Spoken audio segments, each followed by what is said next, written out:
Since Repair Clinic encourages you to perform this procedure safely, a warning icon will appear when you should use caution.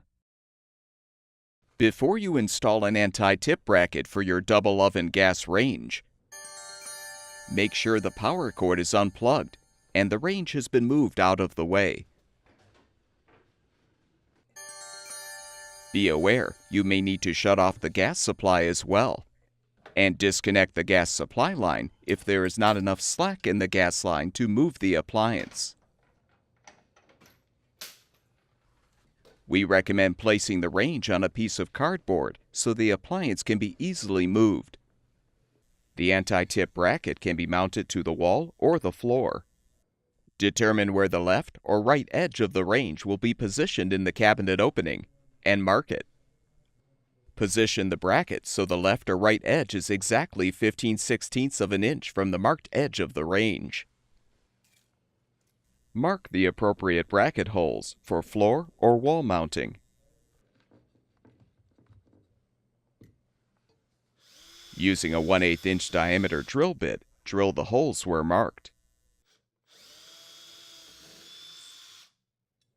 Align the anti-tip bracket and secure it with two number 12 1 5/8 inch screws.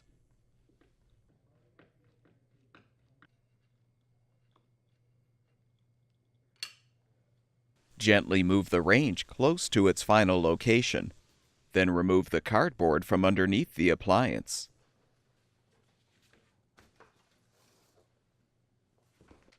Plug the range power cord in and connect the gas supply line to the regulator valve if necessary.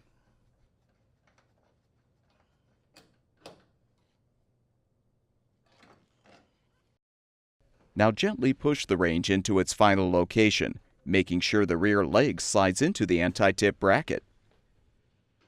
To confirm this, place a foot against the bottom of the oven door and, grasping the side of the control panel, attempt to tilt the range forward. The bracket should immediately prevent the appliance from tipping forward.